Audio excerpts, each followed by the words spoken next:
சகோதரர் திருப்பூர் சுடலை அவர்கள் உரையாற்றுவார்.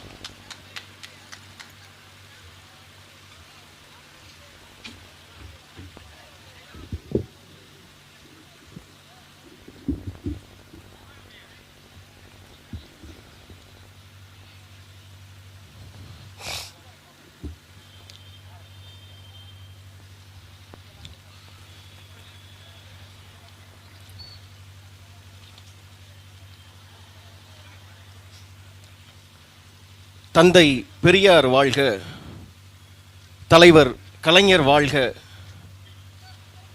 என்று வார்த்தைகள் கேட்டால் அது திமுகவின் மேடை.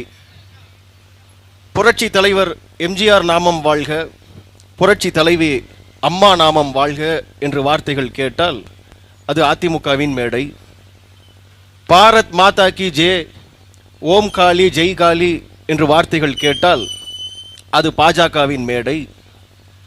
அன்னை சோனியா காந்தி வாழ்க, ராகுல் காந்தி வாழ்க என்று வார்த்தைகள் கேட்டால் அது காங்கிரஸ் கட்சியின் மேடை. மரத்து மேலே ஏறாத, கரண்ட் கம்பியில் ஏறாத, சேரை போட்டு உடைக்காத என்று சத்தம் கேட்டால் அது தாவேகாவினுடைய மேடை. தமிழ்தாய் வாழ்க, தலைவர் பிரபாகரன் வாழ்க என்று வார்த்தைகள் கேட்டால் அது நாம் தமிழர் கட்சியின் மேடை.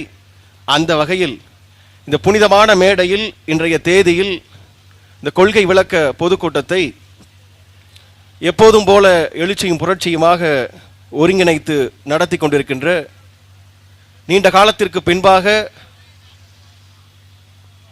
நல்ல துவக்கம் பாதி வெற்றி என்று சொல்லுவார்கள். அந்த வகையில் முதல் துவக்கமே அட்டகாசமாக இன்றைய தேதியில் இந்த காட்டுமன்னார் கோயில் தொகுதி திருமுட்டம் பகுதியில் எழுச்சியும் புரட்சியுமாக நடத்தி கொண்டிருக்கின்ற இந்த நிகழ்விற்காக அலையாய் அலைந்து அனுமதி வாங்கி துண்டறிக்கை தந்து சுவரொட்டி ஒட்டி மேடை போட்டு பல்வேறு வழி தாங்கி இந்த ஒளி வாங்கியை தந்திருக்கின்ற அனைத்து தாய் தமிழ் சொந்தங்கள் உட்பட அனுமதி தந்து பாதுகாப்பு பணியை செய்து கொண்டிருக்கின்ற காவல்துறை அதிகாரிகளே, பகுதிவாழ் பொதுமக்களே, வியாபார பெருங்குடிகளே, நேரலையில் எம்மோடு இணைந்திருக்கின்ற எமது தாய் தமிழ் சொந்தங்களே, எப்படியும் நம்மை தான் கழுவி கழுவி ஊற்றப் போகிறார்கள், சரி என்னதான் கழுவுகிறார்கள் என்று பார்ப்போமே என்று கரைவேட்டியை எல்லாம் கலட்டி வைத்துவிட்டு ஆங்காங்கு நின்றபடி எங்கள் பேச்சுக்களுக்கு செவி கொடுத்து கொண்டிருக்கின்ற மாற்றுக் கட்சி தோழர்களே, உங்கள் அத்துணை பேருக்கும் செந்தமிழன் சீமானின் தம்பி திருப்பூர் சுடலையின் எழுச்சியும் புரட்சியுமான மாலை வணக்கங்கள்.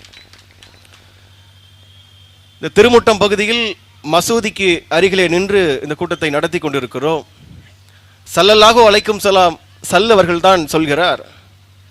அவரிடத்திலே கேட்கிறார்கள், ஈமான் என்றால் என்ன, அதற்கு என்ன பொருள் என்று கேட்கிறார்கள்.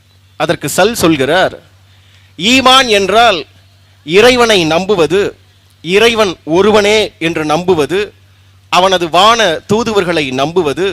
சுருக்கமாக சொல்ல வேண்டுமென்றால் ஈமான் என்ற வார்த்தைக்கு நம்பிக்கை என்பது பொருள் என்று சல் அவர்கள் சொல்கிறார். அப்படி பார்த்தால் இன்றைய காலகட்டத்தில் மான தமிழினம் நம்ப வேண்டியது இரண்டைத்தான், ஒன்று ஈமான், மற்றொன்று சீமான் என்பதை இந்த இடத்திலே நாங்கள் பதிவு செய்ய விரும்புகிறோம். இந்த கூட்டத்தை நடத்துவதற்காக தேர்ந்தெடுத்த இடமும் சரி, தேர்ந்தெடுத்த நாளும் சரி, வரலாற்றில் நம் அத்தனை பேரும் தெரிந்து வைத்திருக்க வேண்டிய நாள், இடம்.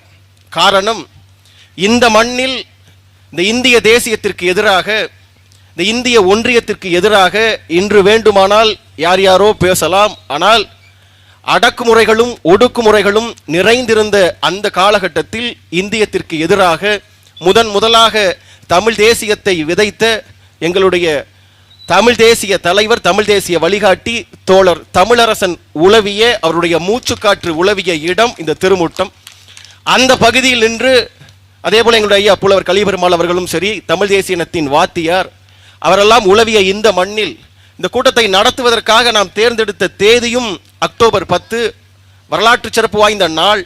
அப்படி என்ன சிறப்பான நாள் என்று கேட்டால், தொடர்ச்சியாக தமிழனை அடித்துக் கொண்டிருந்த போது பக்கத்து நிலம் தாய் நிலத்தில் நம்முடைய தமிழீழ மண்ணில் இந்திய ஒன்றியம் அமைதிப்படை என்ற பெயரில் ஒரு அக்கிரமான படையை அனுப்பி தமிழர்கள் மீது பயங்கரவாத தாக்குதல் நடத்திய போது அந்த இந்திய அமைதிப்படைக்கு எதிராக நம்முடைய தலைவர் மேதகுவே பிரபாகரன் அவர்களின் தலைமையிலான விடுதலை புலிகள் எதிர் தாக்குதல், வெட்டுக்கு பதில் வெட்டுத்தான், முட்டுக்கு எதிர் முட்டுத்தான் என்று எதிர் தாக்குதல் நடத்த தொடங்கிய தினம் இன்றைய தேதி அக்டோபர் 10. அந்த வகையில் இந்தியத்திற்கு எதிராக, திராவிடத்திற்கு எதிராக தொடர்ச்சியாக பேசி வருகின்ற, போராடி வருகின்ற நாம் தமிழர் கட்சி பிள்ளைகள் இந்த தேதியில் இந்த நிகழ்வை நாங்கள் ஒருங்கிணைத்து நடத்தி கொண்டிருக்கிறோம். எனக்கு முன்பாக அண்ணன் ஹுமாயூன் அண்ணன் பேசிட்டாரு. என்னன்னா, எங்களுக்கு பாடம் சொல்லி கொடுத்த வாத்தியார் பேசினதுக்கு அப்புறம் படித்த பையன் வந்து பேசுவது கொஞ்சம் சிரமமான காரியம்தான். அந்த வகையில் பேரன்பு கொண்ட பெற்றோர்கள், பெரியோர்கள், தலைப்பை நான் பார்த்தேன், கொள்கை விளக்க பொதுக்கூட்டம் என்று இருந்தது. எனக்கு அதிலேயே ஒரு சில மாறுபாடு உண்டு. காரணம், இந்திய ஒன்றியத்தில் இத்தனை அரசியல் கட்சிகள் இருந்தாலும் கூட தமிழ்நாட்டில் மட்டுமல்ல ஒட்டுமொத்த இந்தியாவிலேயே கொள்கையை விளக்கி அதிகபட்ச கூட்டங்கள் நடத்திய கட்சி எது என்று கேட்டால் 60 ஆண்டு காலம் கட்சி நடத்துகிற திமுகவை விட, காங்கிரஸ் கட்சியை விட, பாஜகவை விட 15 ஆண்டு காலம் கட்சி நடத்துகின்ற நாம் தமிழ் கட்சி பிள்ளைகள் தான் 2 மடங்கு 3 மடங்கு அதிகமாக நாங்கள் கொள்கை விளக்க கூட்டத்தை நடத்திவிட்டோம். தொடர்ச்சியாக தமிழ்நாடு முழுவதும் இந்த தொகுதி, இந்த பகுதி என்று பிரித்தறிய முடியாத அளவிற்கு பட்டி தொட்டியெல்லாம் நாங்கள் கொள்கை விளக்க பொதுக்கூட்டத்தை போட்டுவிட்டோம். இனி கொள்கையை எல்லாம் விளக்கி கொண்டிருக்க முடியாது. இனி அதிகாரத்திற்கு செல்ல வேண்டும். இத்தனை ஆண்டு காலம் நாங்கள் என்ன கொள்கையை பேசி வந்தோமோ அதை கையெழுத்திடுகின்ற இடத்தில், செயல்படுத்துகின்ற இடத்தில் அடுத்த கட்டமாக அதிகாரத்திற்கு செல்ல வேண்டிய தேவை இருக்கிறது. அது யார் கையில் இருக்குன்னா, வேடிக்கை பார்க்குறோம், உங்களுடைய கையில் தான் இருக்கு. எங்களுக்கு பெரிய வருத்தம் என்னன்னா, தொடர்ச்சியாக நாங்கள் உங்களுக்காக பேசி வருகிறோம், போராடி வருகிறோம். சீமானின் தம்பிகள், மதிப்பிற்குரிய மாற்றுக் கட்சி தோழர்கள் இத்தனை பேர் இருக்கீங்க, காவல்துறை அதிகாரிகள் இருக்கீங்க, யாராவது ஒருத்தர் கை தூக்கி சொல்லுங்களேன் பார்ப்போம். இந்த 15 ஆண்டு கால நாம் தமிழர் கட்சி வரலாற்றில் ஏதாவது ஒரு பிரச்சனையில், ஒரு போராட்டத்தில் சீமானின் தம்பிகள் பங்கு பெறல, கலந்து கொள்ளல, இந்த சிக்கலுக்காக நாம் தமிழர் கட்சிக்காரன் பேசல, போராடல, ஏதாவது ஒன்று, மருந்துக்கு ஒன்றே ஒன்று உங்களால் சொல்ல முடியுமா? அப்ப அந்த அளவிற்கு தொடர்ச்சியாக 15 ஆண்டு காலம் இந்த மண்ணுக்கு எந்த பிரச்சனை வந்தாலும், அது ஒன்றிய அரசோ மாநில அரசோ, எந்த பிரச்சனை வந்தாலும் வந்த பிரச்சனையை எங்கள் சொந்த பிரச்சனையாக கருதி களத்திலே நின்று போராடிய பிள்ளைகள் நாம் தமிழ் கட்சி பிள்ளைகள். நாங்கள் தொடர்ச்சியாக போராடி வழக்கை வாங்கி சிறைக்கு சென்ற பிள்ளைகள் சீமானின் தம்பிகள். நாங்கள் எந்த விதத்தில் குறைந்து போனோம்? ஆளுகின்ற திமுகவை விட, அதிமுகவை விட பேசுகிற பிள்ளைகள் சீமானின் தம்பிகள். எந்த இடத்தில் நாங்கள் குறைந்து போனோம்? ஏதாவது ஒரு இடத்தை உங்களால் சொல்ல முடியுமா? அப்ப தொடர்ச்சியாக உங்களுக்காக பேசி வருகிற பிள்ளைகள், போராடி வருகிற பிள்ளைகள். இதே மண்ணில் 8 வழிச்சாலை திட்டம் வந்ததோ, வந்தவுடன் களத்திற்கு சென்று முதலில் போராடிய கட்சி எங்களுடைய நாம் தமிழர் கட்சி. மறுத்து பேச முடியுமா? இதே மண்ணில் கூடங்குளம் அணு உலை வந்தபோது கூப்பிட்ட குரலுக்கு முதல் நாளாக களத்திற்கு சென்று வழக்கை வாங்கி சிறைக்கு சென்ற பிள்ளைகள் சீமானின் தம்பிகள். நாங்கள் திமுகவை விட நாங்கள் குறைந்து போனோமா? அதிமுகவை விட குறைந்து போனோமா? இதே இஸ்லாமிய சொந்தங்கள் இருக்கிறார்கள். இந்த மண்ணில் ஒன்றிய அரசு சிஏஏ, என்பிஆர், என்ஆர்சி என்று கொண்டு வந்த போது, அடக்குமுறை சட்டத்தை கொண்டு வந்த போது மற்ற அத்தனை பேரும் வேடிக்கை பார்த்த போது களத்திற்கு வந்த சட்டம் எங்களுக்கு எதிரானது என்று களத்திற்கு வந்து போராடி வழக்கை வாங்கிய பிள்ளைகள் சீமானின் தம்பிகள். நாங்கள் எதுலங்க குறைஞ்சு போயிட்டோம்? எதுல குறைஞ்சு போயிட்டோம்? நீங்க என்னன்னா, தொடர்ச்சியாக இந்த நாட்டுக்கு பேசுவதற்கு, போராடுவதற்கு சீமானும் அவன் தம்பிகளும் தேவை. ஓட்டு போடுவதற்கு மட்டும் திமுக தேவையா, அதிமுக தேவையா? ஸல்லல்லாஹு அலைஹி வஸல்லம் சல்தா சொல்றாரு, உழைத்தவனுடைய வியர்வை காய்வதற்கு முன்பாக அவனுக்கான சம்பளத்தை கொடுத்துரு. ஒருத்தன் வேலை பார்க்கறான்னா அவன் வேலையை முடிச்சு கையை கழுவுறதுக்குள்ள அவனுக்கு சம்பளத்தை கொடுத்துருன்னு சல் சொல்கிறான். அப்ப 15 ஆண்டு காலமாக உங்களுக்காக உழைக்கிற பிள்ளைகள் சீமானின் தம்பிகள். நாங்கள், எங்களுக்கு நீங்க கொடுத்த சம்பளம் என்ன, ஊதியம் என்ன? அப்ப வர வர இந்த மக்களை பார்க்கிற போது கோபம் வருகிறது, வெறுப்பு வருகிறது. தொடர்ச்சியாக என் தமிழ் சொந்தங்கள் எப்படி ஓட்டு போடணும் இன்னும் எனக்கு தெரியலையே. எப்படி ஓட்டு போடணும், யாருக்கு ஓட்டு போடணும், எந்தவித புரிதலும் இல்லாமல் திரும்ப திரும்ப நான் எப்பவும் நான் சூரியனுக்கு தாங்க போடும். நான் கருணாநிதி காலத்திலிருந்தே நான் சூரியனுக்கு தான், நான் எம்ஜிஆர் காலத்திலிருந்தே நான் ரெட்டலைக்கு தான். ஏண்டா, கருணாநிதி காலத்தில் செருப்படி வாங்கினா இப்பவும் செருப்படி வாங்குவியா? எம்ஜிஆர் காலத்தில் விளக்கமா தேடி வாங்கினா இப்போ விளக்கமா தேடி வாங்குவீங்களா? அப்ப பெற்றோர்களே, பெரியோர்களே, நாம ஒரு முடிவெடுக்கிறோம், அது தப்பா போச்சுன்னு வச்சுக்கோங்க. அடுத்த முறை என்ன பண்ணுவோம்? நான் போன முறை தப்பாதான் முடிவெடுத்தேன், இந்த முறையும் தப்பாதான் முடிவெடுப்பேன். தப்பாக முடிவெடுப்போமா? அல்லது கடந்த முறையிலிருந்து பாடம் படித்துக் கொண்டு போன முறை நாம் இவர்களை தேர்ந்தெடுத்தோம், அவர்கள் சரியில்லை, இந்த முறை புதியதாக வந்திருக்கிற இவர்களுக்கு ஒரு வாய்ப்பு கொடுப்போம். கொடுக்கணுமா வேண்டாமா? இப்ப என்ன சொல்றான் இவன்? இப்ப இந்த எடப்பாடி இந்த உரிமை மீட்பு பயணம்னு இந்த மக்களை காப்போம்னு போறதை பார்த்துட்டு இவன் சொல்றான், பேசாம எடப்பாடிக்கு இந்த முறை வாய்ப்பு கொடுக்கலாம்ங்கிறான். எடு விளக்க மரம் தான் எங்களுக்கு தோணுது. ஏன்னா எடப்பாடி சரியில்லைன்னு தானே நீ இப்ப ஸ்டாலினுக்கு ஓட்டு போட்ட? போன முறை ஏன் நீங்க ஸ்டாலினுக்கு ஓட்டு போட்டீங்க? எடப்பாடி சரியில்லை போடு ஸ்டாலினுக்குன்னு போட்டீங்க. இப்ப ஸ்டாலின் சரியில்லை மறுபடியும் எடப்பாடிக்கு போடுவோம்னா அதுக்கு பருத்தி முட்டை பேசாம குடோன்ல இருந்திருக்கலாம்ல, அவர்கிட்டயே கொடுத்துருக்கலாம்ல, ஏன் மாத்தி போட்ட? அப்ப எந்த புரிதலும் இல்லாமல் எந்த முகாந்திரமும் இல்லாமல் அவர் எடப்பாடி பாவம் அவர் இப்படியாவது கட்சியை கைப்பற்றினா போதுன்னு அவர் ஒரு வண்டியை எடுத்துக்கிட்டு ஒரு பச்சை கலர் பஸ் எடுத்துக்கிட்டு அங்க ஏற்கனவே அதிமுக எத்தனை அணி தெரியும்ல, தீபா அணி, தீபக் அணி, ஓபிஎஸ் அணி, சசிகலா அணி, டிடிவி அணி, தினகரன் அணி, இப்ப புதுசா செங்கோட்டையன் அணி, இன்னொன்னு ஒரே ஒரு அணி தான் தேவைப்படுது. ஒரு அணி வந்துச்சுன்னா 8 டீம் ஆகி போகும். ஏடிஎம்கே பிரீமியர் லீக்னு போட்டு பேசாம விளையாட்ட மேட்ச் ஆரம்பிச்சிடலாம். அவர் அந்த பக்கம். அப்ப அவரு மாற்றான இவன் தேடுறான். இவன் புதுசா இவன் என்ன சொல்றான்? இப்ப புதுசா விஜய் வந்த உடனே பேசாம விஜய்க்கு ஒரு வாய்ப்பு கொடுப்போமாங்கிறான். பெரிய கோபம் வருது எங்களுக்கு, பெரிய கோபம். டேய், விஜய்க்கு என்னடா தகுதி இருக்குது? என்ன தகுதி? நல்ல ஆட்டக்காரரு, நல்ல டான்ஸ் ஆடுவாரு, ஆமா 200 கோடி சம்பளம் வாங்குறாரு, பெரிய நடிகர் தான், ஆமா யார் இல்லைன்னு சொன்னது. ஆனால் இந்த நாட்டை ஆளுவதற்கு அதுவே தகுதி ஆயிடுமா? அந்த தகுதியே போதுமா? பேசுறேன்னா பக்கா விஜய் ரசிகன் தான், இல்லைன்னு சொல்லல. முதல் நாள் முதல் காட்சி பார்க்கிறவன் தான். ஆனால் அது நடிகன் என்பது வேறு, இந்த நாட்டின் அதிகாரத்தை தருவது வேறு. ரெண்டுக்கும் வித்தியாசம் இருக்குல்ல.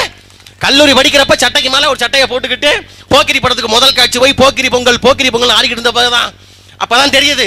ஒருத்தனுடைய பேச்சை கேட்கிறப்ப எனக்கான தலைவனை நான் திரையில் தேடக்கூடாது, தரையில் 9 வல்லாதிக்க நாடுகள் எதிர்த்து நின்ற போதும் தன் மக்களையே படையாக திரட்டி தரையில் ஒரு படை 2 படை அல்ல 3 படை கட்டிய மண்ணை எம்மிடம் ஒப்படை என்று சொன்ன எங்களுடைய தலைவன் மேதகுவே பிரபாகரன் தான் எனக்கு தலைவன் என்று நான் புரிஞ்சுக்கிட்டேன். ஏன் உங்களுக்கு அந்த புரிதல் வர மாட்டேங்குது? ஏன் என்ன சொல்றான்? வார்த்தைக்கு வார்த்தை, விஜய் 200 கோடியை விட்டுட்டு வர்றாருப்பா. எப்படி 200 கோடியை விட்டுட்டு வர்றாருங்கிறான். கொஞ்சம் கூட அடிப்படை புரிதல் இல்லையா? அவர் விட்டுட்டு வர்றதே 200 கோடின்னா அடிக்க நினைக்கிறது எத்தனை கோடிங்கிறது கொஞ்சம் கூட புரிதல் வேண்டாமா? அப்ப அவர் மாற்றாக போயிடுவார். நான் ஒரு அடிப்படை கேள்வி கேட்கிறேன். அடிப்படை கேள்வி. பெற்றோர்கள் பெரியோர்கள் இத்தனை ஆண்டு காலம் தமிழ் சினிமாவில் ஒரு படத்துக்கு 200 கோடி 100 கோடி 300 கோடி சம்பளம் ஆகின்ற திரு விஜய் அவர்கள் இதற்கு முன்பாக இதே மண்ணில் கடந்த காலத்தில் கஜா புயல் வந்தது, ஓகி புயல் வந்தது, மிக்சம் புயல் வந்தது, வார்தா புயல் வந்தது, கொரோனா வந்தது, சுனாமி வந்தது, இப்படி எத்தனையோ இந்த மண்ணுக்கு கேடான பிரச்சனைகள் வந்த போது விஜய் கொடுத்த 1 கோடியை உன்னால் தெருக்கோடிகள் சொல்ல முடியுமா? அப்ப 200 கோடி சம்பளம் வாங்கிய விஜய் கடந்த காலத்தில் ஒரு நாள் ஒரு பொழுது நம்முடைய இளவுக்கு வந்து நின்றுப்பாரா? இன்னைக்கு வர்றாரு, இன்னைக்கு வண்டி எடுத்து ஊரா வர்றாரு, நாகப்பட்டினத்தில் போய் பேசுறாரு. தாய் போல காத்த தலைவனை இழந்து வாழுகின்ற தமிழீழ மக்களுக்கு நாம் தான் பக்கபலமாக இருக்க வேண்டும் என்று இன்னைக்கு நாகப்பட்டினத்தில் போய் நம்முடைய தலைவரை மேற்கோள் காட்டி பேசுகிற திரு விஜய் அவர்களே, இதே 2 மாதத்திற்கு முன்பாக கிங்டம்னு ஒரு படம் வந்துச்சு. எத்தனை பேர் பார்த்திருப்பீங்கன்னு தெரியல. தெலுங்கு படம், அந்த கன்னட படம். அந்த கிங்டம் படத்துல நம்முடைய ஈழத்தமிழ் சொந்தங்களை பயங்கரவாதிகள் போல, தீவிரவாதிகள் போல, அடிமைகள் போல, கூலிகள் போல சித்தரித்து ஒரு படம் வந்தது. அப்படி படம் வந்த போது இந்த மண்ணில் இத்தனை கட்சிகள் இருக்கிறதே, ஒரு கட்சியும் வாய் திறக்கவில்லை. ஒரே ஒரு கட்சி தான், ஒரே ஒரு தலைவன் தான். எங்கள் ஈழத்தமிழ் சொந்தங்களை அவமதிக்கின்ற அந்த படம் தமிழ்நாட்டில் ஓடாது.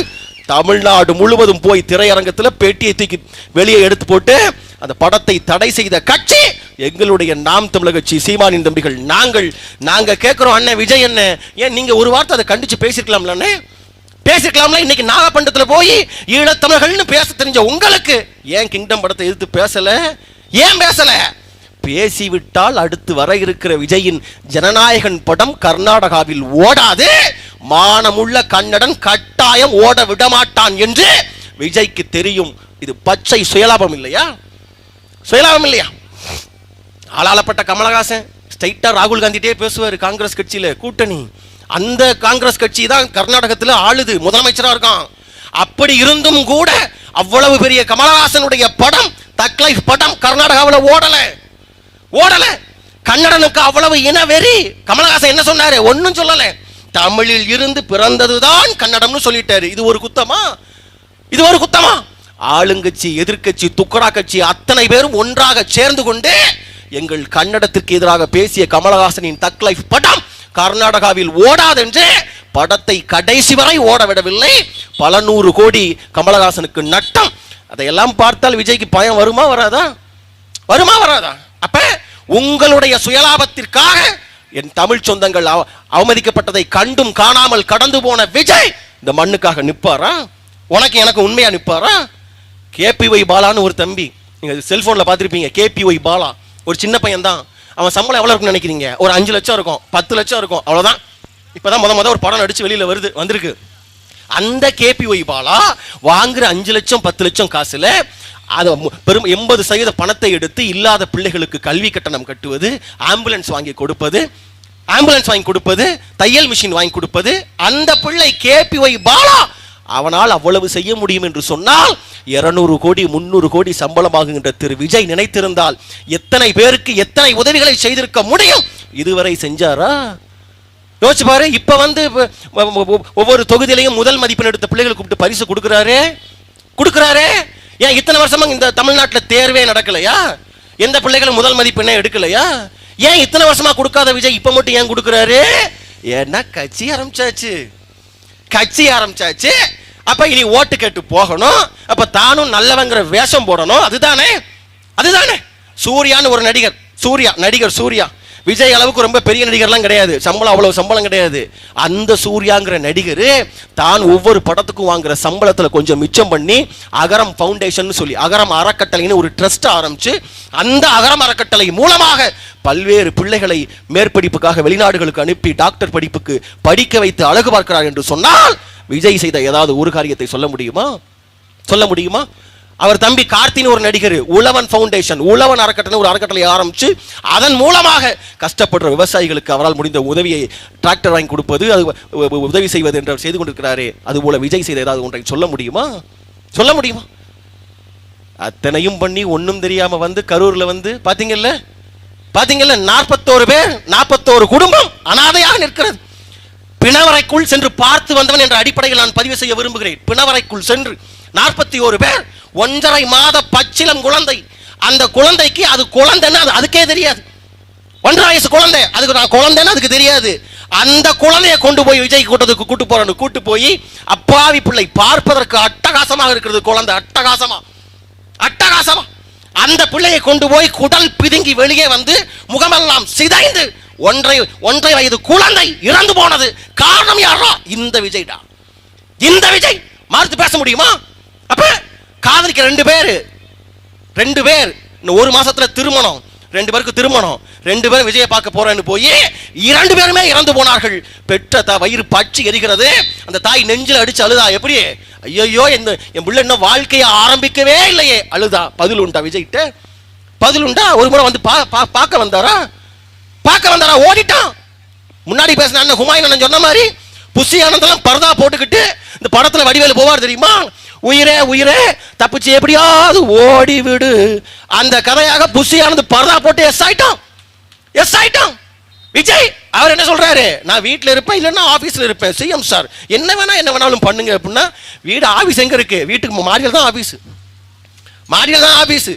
அப்ப வீடியோ 3 நாள் கழிச்சு செத்தவங்க போய் சுடுகாட்டில் போய் புதைச்சு புல்லு முளைச்சிருச்சு. 3 நாள் கழிச்சு வீடியோ. 3 நாள் கழிச்சு குறைந்தபட்சம் ஒரு அனுதாபம். பெற்றோர்கள் பெரியோர்கள் நம்ம ஊர்ல சொல்லுவாங்க, நல்லதுக்கு நிக்கல்னாலும் பரவாயில்ல, துக்கத்துக்கு கெட்டதுக்கு நிக்கணும்னு சொல்லுவாங்க. குறைந்தபட்சம் விஜய் வர வேண்டாம். கட்சியில் 2ஆம் கட்ட பொறுப்பாளர்கள் இந்த ஆதவ அர்ஜுனா, இந்த நிர்மல் குமார், இந்த புஷி ஆனந்த், எவனாவது ஒருத்தன் கேட்டு போனா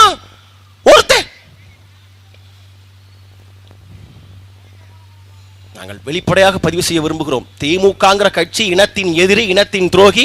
திமுக ஒழிக்கப்பட வேண்டும், அதில் மாற்று கருத்தே இல்லை. ஆனால் திமுகவை விட பேராபத்து கொண்ட கட்சி இந்த தமிழக வெற்றி கழகம். சமூக குப்பை, சோசியல் டஸ்ட். எப்படி கடந்த காலத்துல இந்த திராவிட கட்சிகள் நம்ம என்ன அயோக்கியத்தனம் வேணாலும் பண்ணலாம், ஆனால் தேர்தலுக்கு முன்னாடி ஓட்டுக்கு ஒரு 500 ரூபாய் கொடுத்துட்டோம்னா, ஒரு குவார்டர் வாங்கி கொடுத்துட்டோம்னா இவனை எளிதாக ஏமாற்றி விடலாம், இவனிடத்தில் மறுபடியும் வாக்குகளை வாங்கி அதிகாரத்திற்கு வந்து விடலாம் என்று இந்த இரண்டு பெரும் திராவிட கட்சிகள் ஒரு தவறான முன் உதாரணத்தை இந்த தமிழ்நாடு அரசியலிலே கற்பித்தார்களோ அதுபோல அதே போல நம்ம என்ன வேண்டுமானாலும் செய்யலாம். திரை கவர்ச்சி இருந்தால், திரை பிம்பம் இருந்தால் நாம் அரசியலுக்கு வரலாம், அதிகாரத்தை பிடிக்கலாம் என்று ஒரு தவறான முன் உதாரணத்தை திரு விஜய் அவர்கள் காட்ட நினைக்கிறார். இதை நம்ம பேசிட்டாங்க. என்ன சொல்றான் இவர் சீமான் என்ன இப்ப என்ன ஒரே விஜயவே பேசிக்கிட்டு இருக்காங்கப்பா, இதே விஜயவே பேசுறாங்க. திமுகவெல்லாம் பேசுறதை விட்டுட்டாங்க, திமுக கிட்ட பெட்டி வாங்கிட்டாங்க. சீமான் வந்து சபரிசன் பெட்டி வாங்கிட்டாரு, ஸ்டாலின் பெட்டி வாங்கிட்டாருங்கிறான். ஆங்கடா பெட்டி வாங்கணும், ஆமா பேசுகிற பிள்ளைகள் நாம் தமிழ்ச்சி பிள்ளைகள் பெட்டி வாங்கியது உண்மைதான். ஆனால் திமுக, அதிமுக, பாஜக, காங்கிரஸ் கூடவே இந்த தற்குறி தாவேக்கா அத்தனை பேரையும் ஒன்றாக போட்டு புதைப்பதற்கு சவப்பெட்டி வாங்கிக்கோ. சவப்பெட்டி அடிக்கிற அடி இங்க பாரு. பேசுறவன் எல்லாம் பேசுறான், எங்க இருந்து பேசுறான்னு பார்த்தா எல்லாம் இந்த அணில் குஞ்சு தான் பேசுறான். அணில் குஞ்சு என்ன சீமான் மரத்துக்கெல்லாம் மாநாடு போடுறாருங்கிறான். சரிடா அணில் குஞ்சு கீழே இறங்கு, மரத்து மேல விழுந்துருவ, கீழே இறங்கு அப்படிதான் சொல்ல தோணுது. மரத்துக்கு மாநாடு நக்கல் பண்ணுவது, திமுக பெட்டி வாங்கிட்டாங்கிறது. டேய் நாம் தமிழ் கட்சிக்காரனுடைய சீமானுடைய தம்பி தங்கைகளுக்கு திமுக எதிர்ப்பு என்பது எங்களுடைய ரத்தத்தின் சிவப்பணுக்களில் ஊறியது. திமுக எதிர்ப்பு நாங்க தான் பதிவு செய்யறோமே, நாங்க தான் சொல்றோமே. என்ன எங்க அண்ணன் சீமான முதலமைச்சராக்குறது முக்கியமா, திமுகவை குழிக்குள்ள போட்டு வேரோடு வேரடி மண்ணோடு புதைக்கிறது முக்கியமானு கேட்டா முதல்ல திமுகவை புதைக்கிறது தான் முக்கியம். ரெண்டாவது எங்க அண்ணனை முதலமைச்சராக்குறது. வெறி கொண்டு நாங்க சுத்திக்கிட்டு இருக்கோம். நாங்க திமுகவுக்கு எதிராக இது பண்றோமா? நாங்க பண்றோமா? இன்னைக்கு வாய்களையே பேசுறாரு விஜய். என்ன பேசுறாரு? சண்டை ரெண்டே பேருக்கு தான், பேசுற அண்ணன் விஜய் அண்ணன். கட்சி ஆரம்பிச்சு ஈரோடு கிழக்குல ஒரு இடைத்தேர்தல் வந்துச்சு, ஞாபகம் இருக்கா அண்ணன்? ஞாபகம் இருக்கா? ஏன் அன்னைக்கு வந்து டிஎம்கேக்கும் உங்களுக்கும் தானே சண்டை, வந்து நின்றுக்க வேண்டியதானே? ஏன் போட்டிட்டு இருக்கலாம்ல? ஏன் பயந்து போய் 16 கால் பாய்ச்சல்ல பனை ஒரு பங்களாக்குள்ள போர்வையை மூடிக்கிட்டு பதுங்கி கிடந்த மிஸ்டர் விஜய், திமுகவை நீங்க எதுக்குறீங்களா? நீங்க எதுக்கீங்களா? டேய் நாம் தமிழ் கட்சியோட எதிர்ப்பு அண்ணன் சீமானுடைய அடி எவ்வளவு வலிமையானது என்பதை அடித்த சீமான் வகைராக்கள் நாங்கள் சொல்வதை விட அடி வாங்கிய கருணாநிதி வகைராக்கள் இடத்துல போய் கேட்டுப்பார், அவர்கள் சொல்லுவார். வாய்ப்பு இருந்தா சென்னைக்கு போய் மெரினா கடற்கரையில ஒரு கல்லறை இருக்கும், கடப்பாறையை வச்சு கல்லறையை பேத்து எடுத்துட்டு உள்ள பார்த்தோன்னா ஒரு மஞ்சள் துண்டு தெரியும். துண்டோட எண்டை பிடிச்சு மேல தூக்கி mister Karunanidhi what are you thinking about Seeman என்று கேளுங்கள். கருணாநிதியின் பிணம் சொல்லும். என்ன சொல்லும்? தம்பி நான் எம்ஜிஆர் கிட்ட அடி வாங்கியிருக்கேன்ப்பா, நான் ஜெயலலிதா கிட்ட அடி வாங்கியிருக்கேன்ப்பா, நான் யார்கிட்டயோ அடி வாங்கியிருக்கேன்ப்பா, ஆனால் சீமானுடைய அடி மட்டும் துண்டாக தனியாக தெரியும். அவ்வளவு வீரியமான அடி அண்ணன் சீமானின் அடி என்று கருணாநிதியின் பிணம் சொல்லும். ஏன் எங்கள் இனம் கொத்து கொத்தாக செத்து விழுந்த போது, சின்ன சின்ன பிள்ளைகள் எல்லாம் செத்து விழுந்த போது, எங்கள் அக்கால் தங்கைகள் வன்புணர்வு செய்யப்பட்ட போது இந்த நாட்டின் முதலமைச்சராக அதிகாரத்தில் இருந்த ஐயா கருணாநிதி இடத்துல கெஞ்சி போய் கேட்டோம். ஐயா நீங்கள் நினைத்தால் இந்திய அரசுக்கு சொல்லி அழுத்தம் கொடுத்து எப்படியாவது இந்த போரை நிறுத்த கூடாதா என்று கேட்ட போது கால்மாட்டில் மனைவி தலைமாட்டில் துணைவி என்று ஏர் கூலரை போட்டு உண்ணாவிரத நாடகம் போட்டு எங்கள் இனம் சாவதற்கு துணை போன கருணாநிதி, இந்த திராவிட முன்னேற்ற கழகம் இதை முற்ற முழுவதுமாக அழித்து ஒழிக்காமல் ஒருபோதும் சீமானின் தம்பிகள் நாங்கள் ஓய மாட்டோம். வரும்போது பார்க்குறோம், பார்த்துக்கிட்டே வர்றோம். 3 நாளைக்கு முன்னாடி சென்னையில் ஒரு கூட்டம், ஆலந்தூரில் போய் பேசிட்டு வந்து பார்த்தா கிளாம்பாக்கத்துலேருந்து பேருந்து ஏறணும்.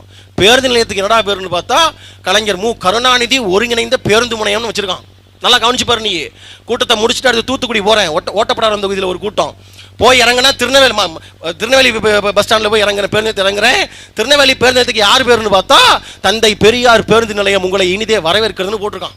அட கருமாந்தன், இந்த கர்மத்தையே பார்க்குறமேன்னு சொல்லி திரும்ப அங்கேருந்து ஏறி தூத்துக்குடியில் போய் இறங்குனா பேரறிஞர் அண்ணா பேருந்து நிலையம் உங்களை வரவேற்கிறதுன்னு போட்டிருக்கான்.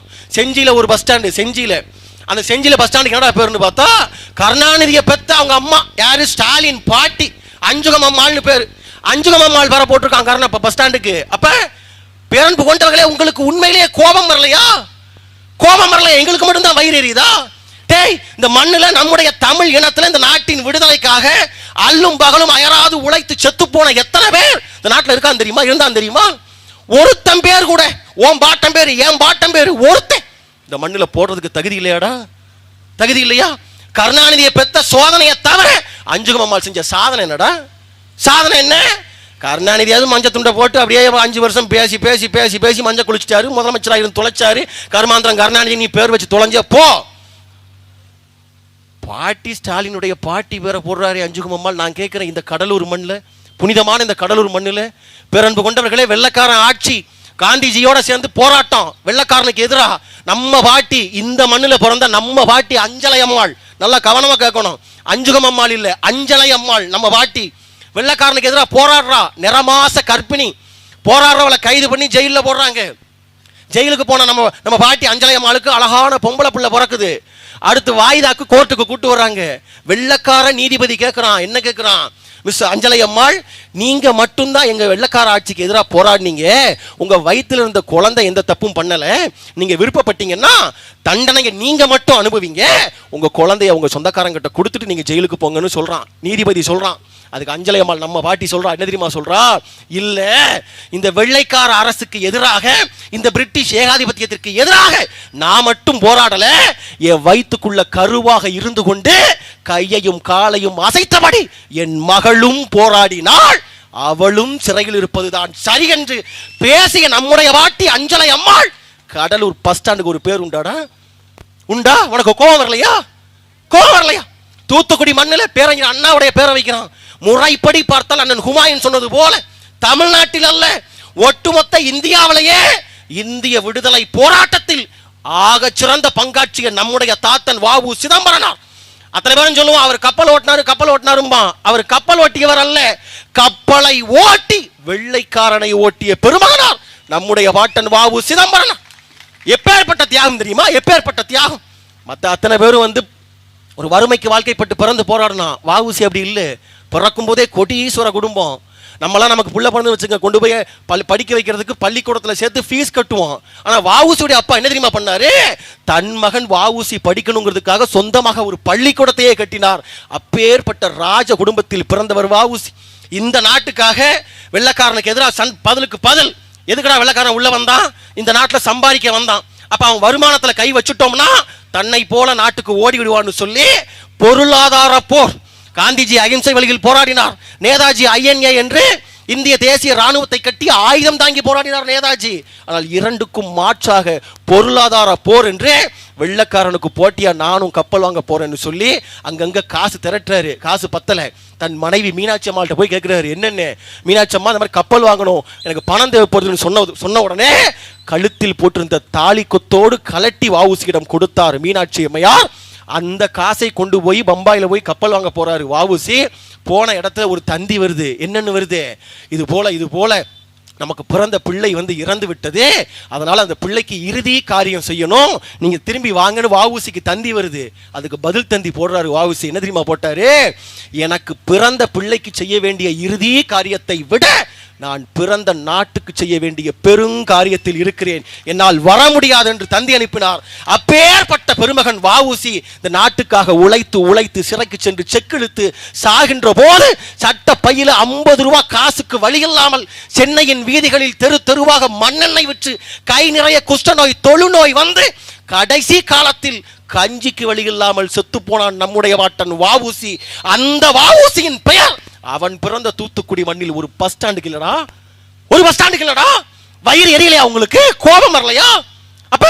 அப்ப என்ன சாதனை செஞ்சு கிழிச்சிட்டாங்க கருணாநிதி பேரு, கருணாநிதியோட ஆத்தா பேரு கேட்க தோணுதா இல்லையா? அப்ப முதலமைச்சர் ஸ்டாலின், நீங்க முதலமைச்சர் உங்க பாட்டி பேரை வைப்பீங்க, சரி, நீங்க உங்க பாட்டி பேரை வச்சுட்டீங்க. ஒருவேளை நாளை ஒருவேளை உதயநிதி ஸ்டாலின் ஒருவேளை முதலமைச்சரா வர்றாருன்னு வச்சுக்குவோம், வரப்போறது இல்லை, நாம சீமானின் தம்பிகள் விட போறதும் இல்லை. ஒருவேளை உதயநிதி ஸ்டாலின் முதலமைச்சரா வந்தா ஸ்டாலின மாதிரியே இவரோட பாட்டி பேரை ஒரு பஸ் ஸ்டாண்டுக்கு வைக்கணும்னு நினைச்சாருன்னா எந்த பாட்டி பேரை வைக்கிறது, எத்தனை பாட்டி பேரை வைக்கிறது? கேள்வி வருதா இல்லையா? மினி பஸ் எங்கெல்லாம் நின்று போகுதோ, ஷேர் ஆட்டோ எங்கெல்லாம் நின்று போகுதோ அங்கெல்லாம் ஒரு பாட்டி இருக்கு அவருக்கு, யார் பேரை வைக்கிறது? அப்ப கோவம் வருதா இல்லையா? அப்ப பெற்றோர்கள் பெரியோர்கள் இதையெல்லாம் மாற்ற வேண்டும் என்று சொன்னால் இந்த அதிகாரம், இந்த ஆட்சி நமக்கு தேவைப்படுகிறது. இந்த ஆட்சி இத்தனை ஆண்டு காலம், 60 ஆண்டு காலமாக எந்த அதிகாரத்தை கையில் வைத்துக் கொண்டு தொடர்ச்சியாக தமிழனை அடித்தார்களோ, தமிழனின் வரலாற்றை மாற்றினார்களோ, அத்தனையும் மாற்றுவதற்கு இந்த ஆட்சி, இந்த அதிகாரம் எங்கள் கையில் தேவைப்படுது. கண்டிப்பா நடக்கும்.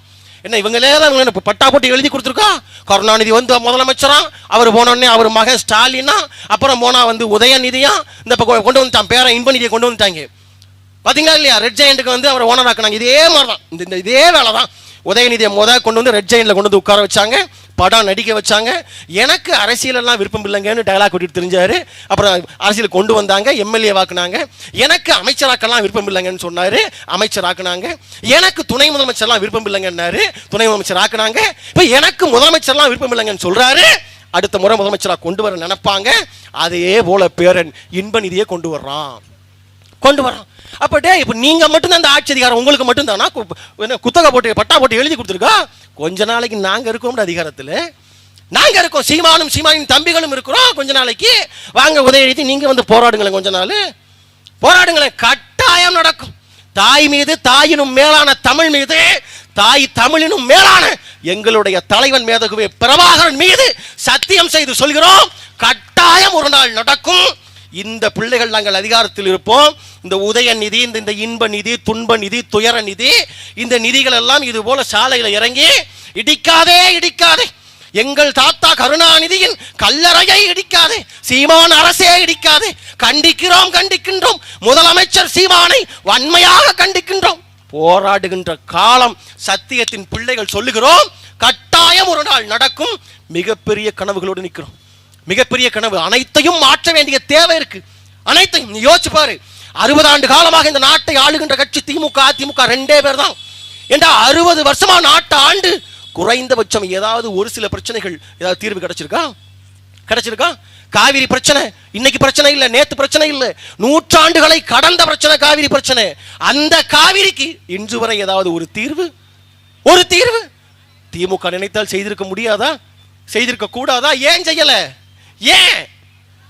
காவிரியில தண்ணி ஓடிட்டா மண்ணல்ல முடியாது. எப்படி தண்ணி ஓடிட்டா மண்ணல்ல முடியாது. மண்ணை அள்ளலன்னா கமிஷன் பார்க்க முடியாது. கமிஷன் பார்க்கலன்னா அடுத்த எலெக்ஷன்ல ஓட்டுக்கு 500 கொடுக்க முடியாது. ஓட்டுக்கு 500 கொடுக்கலன்னா திமுகவால டெபாசிட் வாங்க முடியாது என்பது அவர்களுக்கு தெரியும். அதனால ஆத்துல தண்ணி ஓடிட்டுனா டெபாசிட் வாங்க முடியாது. அப்ப என்ன பண்றது? காவிரி பிரச்சனை அப்படி. அதே போல இந்த பக்கம் முல்லை பெரியாறு பிரச்சனை, பாலாறு பிரச்சனை. இன்னைக்கு அதுவும் ஒரு தேதி, முக்கியமான தேதி. இன்னைக்கு அக்டோபர் 10. முல்லை பெரியாறு கட்டினது யாரு? கருணாநிதியா? கருணாநிதி இணைய கட்டினாரு, துணைய கட்டினாரு, மனைய கட்டினாரு. அணையை கட்டியது முல்லை பெரியாறு அணையை கட்டியது யாரு? எங்கேயோ பிறந்து இங்கிலாந்துல பிறந்த ஒருத்தன், லண்டன்ல பிறந்து இந்த வெள்ளக்கார பொறியாளராக தமிழ்நாட்டுக்கு வந்து கர்னல் ஜான் பென்னிக்விக், அவன் தான் வந்து கட்டுறான் முல்லை பெரியாறு. அவனுக்கு முன்னாடி எத்தனையோ பேர் கட்ட முயற்சி பண்றாங்க, யாராலையும் கட்ட முடியல. ஆனா பென்னிக்விக்கால தான் கட்ட முடிஞ்சது.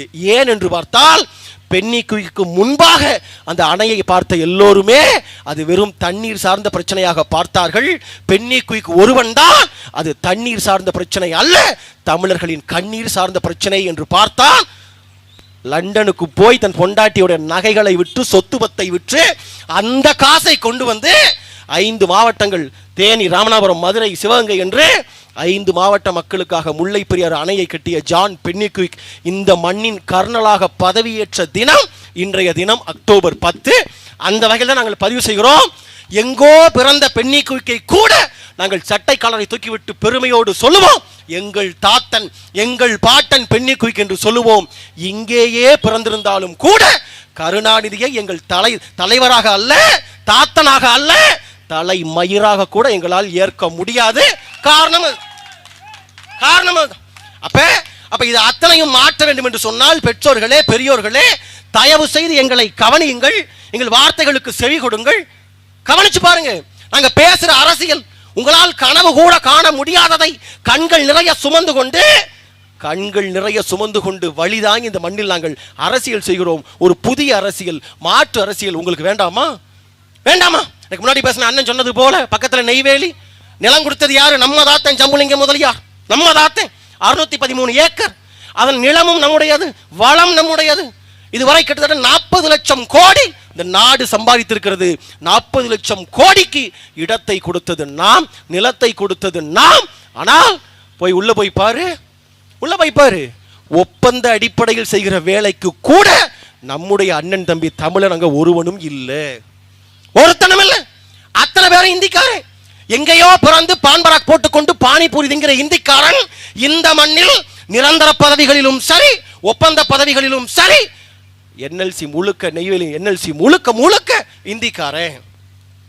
முன்னாடியெல்லாம் எங்க ஊர் திருப்பூர் கோயம்புத்தூர்ல தான் இந்திக்காரன் ஆதிக்கிறதுன்னு பார்த்தோம். இப்ப அப்படி இல்லை. திருமுட்டத்தை தாண்டி கடைக்கோடி கிராமம் வரைக்கும் இந்திக்காரன் வந்து விட்டான். தஞ்சாவூர்ல நாத்து நடுறாங்க, அவன் இந்தி பாட்டை பாடிக்கிட்டு, தஞ்சாவூர்ல இந்திக்காரன் இந்தி பாட்டை பாடிக்கிட்டு நாத்து நடுறான். மானமுள்ள தமிழ நாண்டுகிட்டு சாக வேண்டாமா?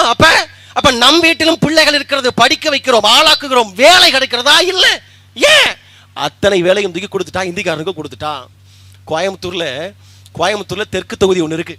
அந்த தெற்கு தொகுதியில் பார்த்தீங்கன்னா போன தேர்தலில் யார் போட்டிக்கிட்டதுன்னா அதிமுக கூட்டணியில் அதிமுக போட்டியிடல, பிஜேபி கொடுத்துட்டாங்க. திமுக கூட்டணியில் திமுக போட்டியிடல, காங்கிரஸ் கொடுத்துட்டாங்க. ஏண்டா ரெண்டு பேருமே தொகுதியை கூட்டணி கொடுத்துட்டாங்கன்னு பார்த்தா அந்த கோவை தெற்கு தொகுதியில் மட்டும் கிட்டத்தட்ட 1,00,000 வாக்காளர்கள் இந்தியை தாய்மொழியாக கொண்ட இந்திக்காரன் பான்பராக் போடுற வடக்கன்ஸ் 1,00,000 பேர் ஒரு தொகுதியில் இருக்கான். அந்த 1,00,000 இந்திக்காரனுக்கு உதயசூரியன்னா என்னன்னே தெரியாது, நகி பேட்டான்ருவான். அவனுக்கு ரெட்டலை, சுத்தமாக ரெட்டலையும் தெரியாது, மொட்டலையும் தெரியாது. அவனுக்கு தெரிஞ்சதெல்லாம் தாமரையை தெரியும், விட்டா கைச்சினம் தெரியும், 2 தான் தெரியும். அப்ப ஒரு தொகுதியில் 1,00,000 பேர் இந்திக்காரன் ஓட்டடியோட இருக்கிறான் அப்படின்னா அது கண்ணுக்கு தெரிந்து ஒரு தொகுதி. தெரியாத தொகுதிகள் எத்தனை பேர், எத்தனை தொகுதி? நாம பேசுறோமே, நாங்கெல்லாம் யார் தெரியுமா? நாங்க ஆண்ட பரம்பரை. எங்களுக்கு 6 சீட்டு வேணும், எங்களுக்கு 8 சீட்டு வேணும். நாங்கெல்லாம் யார் தெரியுமா? நாங்க தமிழ்நாட்டில் 1 கோடி பேர் இருக்கோம் தெரியுமா? எங்களுக்கு 4 சீட்டு வேணும், 5 சீட்டு வேணும், கேட்கிறோம் இல்லையா? அது போல எழுதி வைத்துக் கொள்ளுங்கள் பெற்றோர்களே, வெகு விரைவில். நாங்கெல்லாம் யார் தெரியுமா? நாங்க இந்திக்காரங்க, தமிழ்நாடு முழுக்க நாங்க 1 கோடி பேர் இருக்கோம், நாங்க 50 லட்சம் பேர் இருக்கோம், எங்களுக்கு 10 சீட்டு கொடு, 15 சீட்டு கொடுன்னு இந்திக்காரன் கேட்கக்கூடிய நிலைமை கட்டாயம் கூடிய விரைவில் வரும். அப்ப இதெல்லாம் தடுக்கணும்னா, மாற்றணும்னா தமிழ்நாட்டில் நடக்கக்கூடிய சட்டம் ஒழுங்கு சீர்கேடு அத்தனைக்கும் பெரும்பான்மையான காரணம் இந்திக்காரன் தான். 18 ஸ்டேட்ல இருக்கான். அவன் அங்கிருந்து வர்றான், எவன் வர்றான், எதுக்கு வர்றான், எங்க வர்றான், எங்க தங்குறான், என்ன வேலை பார்க்க போறான், எதுவும் தெரியாது. கணக்கு வழக்கு எதுவும் கிடையாது. சின்ன பிள்ளைகளை வன்புணர்வு செய்வது, திருடுவது, நகைக்காக தனியார் கூடிய மூதாட்டிகளை அடித்து கொள்ளுவது, அத்தனையும் செஞ்சுட்டு எந்த ரயில்ல ஏறி அவன் எந்த ஸ்டேட்டுக்கு போறான் ஒருத்தனுக்கும் தெரியாது, கணக்கே தெரியாது. அப்ப அத்தனை குற்றச்செயலுக்கும் காரணம் இந்திக்காரன். அப்ப இதையெல்லாம் சரி பண்ணணும்னா உள் நுழைவு சீட்டு அனுமதி முறை என்று சொல்லி, இன்னர் லைன் பெர்மிட்னு சொல்லி இதையெல்லாம் செய்ய வேண்டும் என்ற பெரும் கனவு, பெரும் நோக்கம் இந்த பிள்ளைகளுக்கு இருக்கிறது. தேவை ஒன்றுதான், ஆட்சி அதிகாரம். தயவு செஞ்சு இங்க எதுவுமே பண்ண வேண்டாம். போன முறை எங்களுக்கு ஓட்டு போட்டிருந்தீங்களா? போன முறை, இந்த முறை வாக்களிக்க போறப்ப 2 பேர், வலது கையில ஒரு ஆளு, இடது கையில ஒரு ஆளு, 2 பேர் எங்களுக்காக செய்ய முடியாதா? நம்ம சொன்னதை கேட்கறதுக்கு 2 பேருக்கு இருக்க மாட்டாங்களா? சொல்லுங்க பாப்போம், இருப்பாங்களா இல்லையா? அப்போ உங்க வீட்டில் அது அம்மாவா இருக்கலாம், அக்கா தங்கச்சியா இருக்கலாம், உங்க வீட்டுக்காரரா இருக்கலாம், காதலியா இருக்கலாம், காதலா இருக்கலாம், நண்பரா இருக்கலாம். சொல்லுங்க, எப்ப நீ நாம் தங்கச்சிக்காக ஓட்டு போடலனாலும் பரவாயில்ல, அண்ணன் சீமானுடைய சிந்தனைக்காக ஓட்டு போடலனாலும் பரவாயில்ல, உன் கூடையே சுத்திரனே செவ்வாழை எனக்காக போடக்கூடாதான்னு சொல்லி ஒரு 2 பேர், வலது கையில ஒரு ஆளு, இடது கையில ஒரு ஆளு, முன்னாடி ஒரு ஆளு, பின்னாடி ஒரு ஆளை விட்டு உங்களால் வாக்குச்சாவடிக்கு போய் வாக்கு வாங்கி தர முடிந்தது என்று சொன்னால், உங்க வீட்டுக்காரர் திமுக இருக்கிறாரா, அதிமுக இருக்கிறாரா? சொல்லுங்க. அட வெக்கம் கட்ட மனுஷா, உங்க கூடயே இத்தனை வருஷம் குடும்பம் நடத்திருக்கேனே, என்ன சொகத்தை கண்டே, ஒரு நல்ல புடவை உண்டா, நல்ல நகை உண்டா, எனக்காக நான் வேற என்ன கேட்கிறேன்? ஒரு ஓட்டு தானே போடக்கூடாதான்னு கேளுங்க. இல்ல நான் திமுகக்கு தான் போடுவேன்னா ரசத்துல விஷத்தை வைப்போம்னு சொல்லுங்க. சொல்லி மிரட்டியாவது கூட்டு போய் 2 பேர் காதலிக்கிறீங்களா, உங்க காதலிக்கு போனை போட்டு, எப்படி நம்ம லவ் பண்றது கல்யாணத்துல முடியணுமா, அல்லது இப்பவே நம்ம கட் பண்ணிக்கலாமா, நீ விவசாய சின்னத்துக்கு ஓட்டு போடுறத பொறுத்து இருக்குன்னு சொல்லி பேசி தயவு செஞ்சு கூப்பிட்டு கொண்டு உங்களால வாக்கு வாங்கி தர முடிந்தது என்று சொன்னால், போன முறை 36 லட்சம் வாக்குகள், இந்த முறை அது 3 மடங்காக மாறுகின்ற போது கிட்டத்தட்ட 1 கோடிக்கும் அதிகமான வாக்குகளை பெற்றுவிட முடியும். நாம் தமிழர் கட்சி கட்டாயம் அதிகாரத்துக்கு வர முடியும். அப்ப இந்த முறை தயவு செய்து பெற்றோர்கள், பெரியோர்கள் இதை செய்தியாக்குங்க, பரவலாக்குங்க. இத்தனை ஆண்டு காலம் திராவிட கட்சிகளை பார்த்தது போதும். ஒரு முறை, இந்த ஒரே ஒரு முறை வேட்பாளர் அண்ணன் கண்டிப்பா அறிவிப்பார். வெகு விரைவில் அடுத்த கூட்டம் அதுதான், இல்லையா? அடுத்த கூட்டம் வேட்பாளர் அறிமுக கூட்டம் தான். எந்த நபரை நிறுத்தினாலும் சரி, கடந்த தேர்தலில் எங்களுக்கு வேட்பாளர் யாருன்னு தெரிஞ்சிடும், சின்னம் என்னன்னு கடைசி வரைக்கும் தெரியாது. இதை கொடுப்பானா அதை கொடுப்பானான்னு ஒரே குழப்பமா இருக்கும். இந்த முறை அந்த பிரச்சனை இல்லை. ஏன்? இந்த முறை எங்கள் தமிழ் சொந்தங்கள் நீங்கள் செலுத்திய 36 லட்சம் வாக்குகளால் நாம் தமிழர் கட்சி தமிழ்நாட்டின் 3வது பெரிய கட்சி, இட்ஸ் ரெகக்னைஸ்டு பார்ட்டி, அங்கீகரிக்கப்பட்ட கட்சி என்று எங்களுக்கு அங்கீகாரத்தை தந்து இதோ சின்னம் சீர்கட்டு கிடக்கின்ற தமிழகத்தை மாற்றுவதற்கு ஏர் தூக்கி வருகின்ற எங்கள் அண்ணன் சீமானே எங்கள் சின்னமாக, விவசாயி சின்னமாக கிடைத்திருக்கிறார். அதனால் படித்த பிள்ளையாக, பண்புள்ள பிள்ளையாக, இந்த மண்ணின் மைந்தனாக, இந்த மண்ணை தன் கண்ணை போல நேசிக்கின்ற பிள்ளையாக, பிறந்த பிள்ளை போல, கறந்த பாலை போல உண்மையும் நேர்மையுமாக நிற்கிற ஒருவன் கட்டாயம் இந்த மண்ணில் வேட்பாளராக அறிவிப்பு செய்வார் அண்ணன் சீமான். அந்த வேட்பாளருக்கு விவசாயி சின்னத்திலே உங்கள் வாக்குகளை தாருங்கள். வெகு விரைவில் வேட்பாளர் அறிமுக கூட்டத்தில் இன்னும் விரிவாக அதிகமாக பேசுவோம். வாய்ப்பிற்கு நன்றி. நாம் தமிழர்.